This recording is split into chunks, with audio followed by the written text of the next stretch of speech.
ગણપતિ બાપ્પા મોર્યા અને આ દર્શન જોઈ લો પછી જોવા ના મળશે હો. જો આપણા બધા લેડીઝો પણ બધા વ્હાઇટ એન્ડ વ્હાઇટમાં આવી ગયા છે અને બાપ્પા પણ તૈયારી કરી લીધી છે એમના ઘરે જવા માટેની. ચલો હજુ બાય બાય, વાર છે હજુ તો. હવે તો એમની જગ્યાએથી બહાર કાઢવા પેલાની આરતી થઈ રહી છે અહીંયા અને મજ ઉલ્લાસ છે, આનંદ છે અને દુઃખ પણ છે. દુઃખ કઈ વાતનું છે કે બાપા જઈ રહ્યા છે એમના ઘરે, તો હવે આ બધી જ જગ્યા, આ બધું જ વસ્તુ સૂનું થઈ જશે.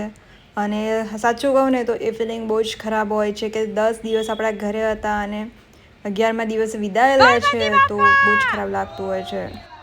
ગણપતિ બાપા જો સકલ અત્યારથી જ બદલાઈ ગઈ.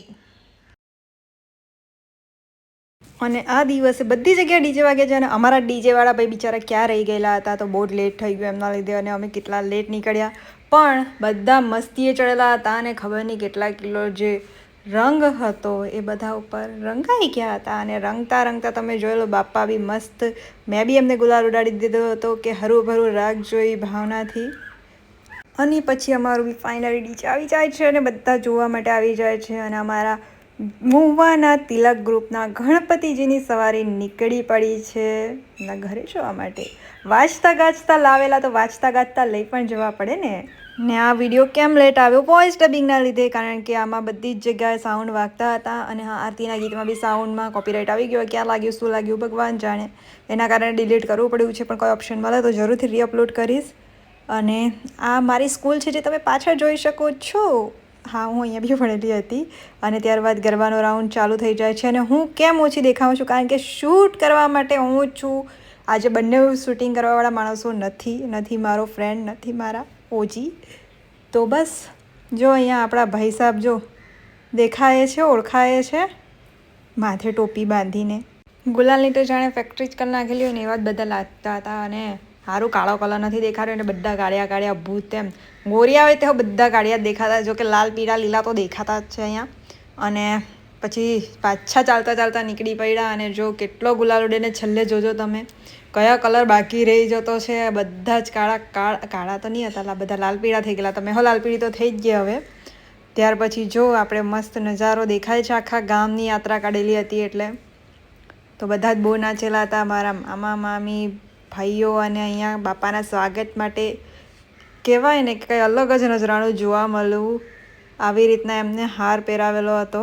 આવી રીતના એટલે મેં તો મારી ભાષામાં બોલી કે બંને સાઈડ ઘરે દોરી બાંધેલી હતી. અને મસ્ત મજાના બાપા જ્યારે આવ્યા ત્યારે તમે જોઈ શકો છો કેવી રીતના એમના ગળા સુધી હાર પહોંચાડવામાં આવેલો હતો.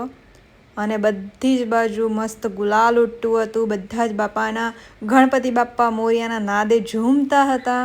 ને જો અહીંયા આપણા ભાઈ સાહેબ છે ને તો સેફટીનું બી ધ્યાન રાખતા હતા. તો આવી રીતે જ્યાં તારો નીચા હતા તો ત્યાંથી એને સગવડતા કરી આપતા હતા, જેથી કરીને તાર પણ નીકળી જાય. અને આપણા બાપા પણ, તો આ કામગીરી પણ સરાહનીય હોય છે દરેક મંડળમાં. તો આ બીડું મારા ભાઈએ ઉપાડેલું હતું.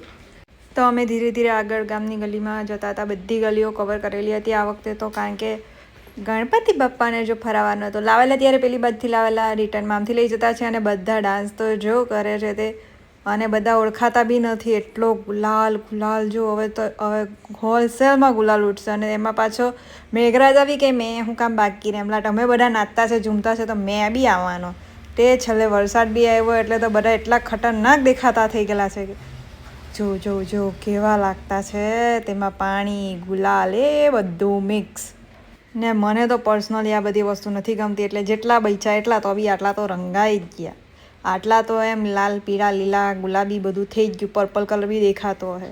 પછી આપણે જે ફાઇનલી જગ્યા હતી ત્યાં પહોંચી ગયા. અને જો તમે બધાનું હજુ ગુલાલ રમવાનું ચાલુ જ છે. જો પાછળ જો બધા કલર લાલ ને ભૂરા બધા આખા કૂથળા જ આવ્યા પછી તો.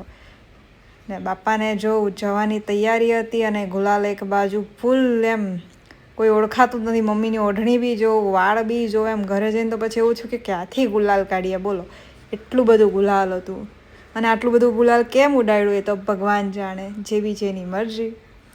જો અહીંયા કેટલું એમ વ્હાઈટ એટલે કાળો કલર બી એકવાર તો આવેલો હતો, પણ કદાચ એ શૂટમાં નહીં આવ્યો હશે. જો હા લાગે ને બાકી બોલિવૂડ મૂવીનો કોઈ સીન ચાલતો છે અને ગુલાલ ઉડાડવામાં કોઈ કંજુસાઈ જ નથી કરતા. બહુ જ એન્જોય કરેલું હતું. આ લોકો બધાને બહુ જ મજા પડેલી હતી. અને છેલ્લે જો નાગિન ડાન્સ, મેં નહીં કીધું જે પહેલાં હતા એ છેલ્લા જો કેવા કાળિયા અને હાથે હાથે ગુલાલ પાણી બધું મિક્સ હતું.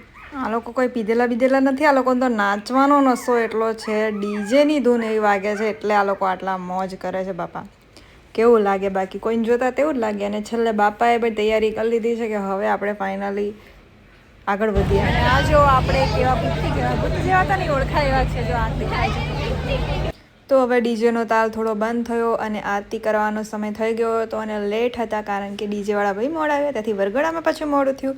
તો કંઈ નહીં, બસ હવે ફાઇનલી છેલ્લે આરતી બાપાની થઈ રહી છે. અને નીચે પાણી બહુ જ હતું, જેથી કરીને નીચે કોઈને પણ જવા નહોતા દીધા. ઓનલી મંડળના ભાઈઓ જ ગયા હતા. અને આરતી તમે પણ લઈ લો, તમારું પણ વર્ષ આખું સારું જાય, બસ એવી જ ભગવાનને પ્રાર્થના. અને અહીંયા આપણા એક પછી એક જે મંગળ મૂર્તિઓ હતી એ નીચે જવાની શરૂઆત થઈ ગઈ છે. અને અમે પણ નીચે નહોતા જઈ શકતા કારણ કે અમારે ઉપરથી જ વિદાય આપવાની હતી. તો જોઈ શકો છો આ બીજા બાપા પણ જઈ રહ્યો છે ભાઈ લઈને. અને ત્યાં લાઇટ નથી હતી એટલે પછી આવી રીતના લઈ જવા પડ્યા. અને ત્યારબાદ હું પહોંચી ગઈ ઉપર અને નીચેના પણ તમને દર્શન કરાવું. મેં ઉપરથી વિસર્જન જોયું, અંધારું થઈ ગયું એટલે કંઈ જ નહોતું દેખાતું, પણ જોઈ શકો છો તમે. તો તમે પણ કમેન્ટમાં ગણપતિ બાપા મોર્યા, અગલે બરસ તું જલ્યા. તો બસ આવું હતું અમારા તિલક ગ્રુપ મંડળનું વિસર્જન. કમેન્ટ કરીને જરૂરથી કહેજો કે કેવું લાગ્યું. અને હા, બાપા મોર્યા લખવાનું ના ભૂલતા.